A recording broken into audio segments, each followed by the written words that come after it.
नमस्कार। अनंत चतुर्दशी, इस दिन गणपति जी का विसर्जन करने से शुभ फलों की प्राप्ति होती है। इसके साथ ही अनंत चतुर्दशी व्रत की शुरुआत महाभारत काल से हुई थी। इस दिन भगवान विष्णु को प्रसन्न करने के लिए विधिवत पूजा करने का विधान है। अगर आपको मेरी दी गई जानकारी अच्छी लगती है तो आप मेरा चैनल सब्सक्राइब कर सकते हैं और वीडियो को लाइक और शेयर अवश्य कर दें। अनंत चतुर्दशी का व्रत हिंदू पंचांग के अनुसार हर साल भाद्रपद महीने की शुक्ल पक्ष की चतुर्दशी तिथि को अनंत चतुर्दशी का पर्व मनाया जाता है। इस पर्व की अनंत चौदस नाम से भी इसको जाना जाता है। इस दिन भगवान विष्णु की विधिवत पूजा की जाती है। इस दिन उस अनंत ना होने वाले सृष्टि के कर्ता विष्णु भगवान की भक्ति का दिन है।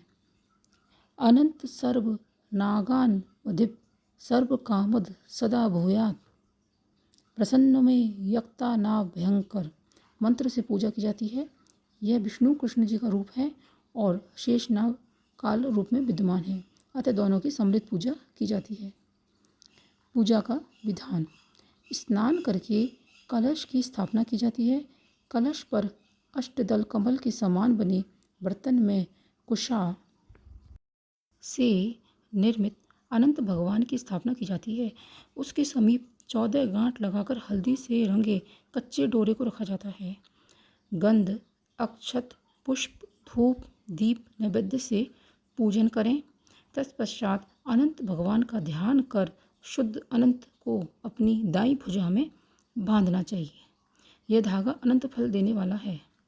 अनंत की 14 गांठें 14 लोकों की प्रतीक है। उनमें अनंत भगवान विद्यमान हैं। कथा: एक बार महाराज युधिष्ठिर ने राजसूय यज्ञ करवाया। यज्ञ मंडप का निर्माण सुंदर तो था, अद्भुत भी था। उसमें स्थल में जल और जल में स्थल की भ्रांतियाँ होती थीं।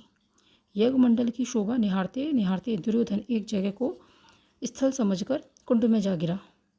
द्रौपदी ने उसका उपहास उड़ाते हुए कहा कि अंधे की संतान भी अंधी है। यह बात उसके हृदय में बाण की तरह चुभ गई और कुछ दिनों बाद वह इसका बदला लेने के लिए पांडवों को हस्तिनापुर बुलाकर धूत क्रीड़ा में छल से परास्त कर दिया।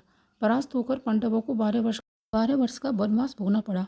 वन में रहते हुए ही पांडवों को अनेक कष्टों का सामना करना पड़ा। एक दिन वन में युधिष्ठिर से मिलने भगवान श्री कृष्ण आए। युधिष्ठिर ने उनसे सब वृत्तांत के सुनाया और उनसे दूर करने का उपाय पूछा। तब कृष्ण ने उन्हें भगवान अनंत का व्रत रखने को कहा। इससे तुम्हारा खोया हुआ राज्य फिर से प्राप्त हो जाएगा। इसके बाद श्री कृष्ण ने युधिष्ठिर को एक कथा सुनाई। प्राचीन काल में सुमंत नाम के ब्राह्मण की एक सुशीला नाम की कन्या थी। बड़ी होने पर ब्राह्मण ने सुशीला का विवाह कौंडिल्य ऋषि से कर दिया। कौंडिल्य ऋषि सुशीला को लेकर अपने आश्रम में चल दिए।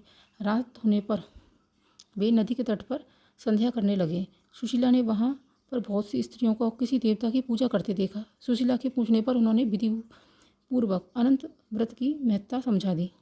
सुशीला ने वही उस व्रत का अनुष्ठान करके 14 गांठों वाला डोरा हाथ में लिया और अपने पति के पास आ गई।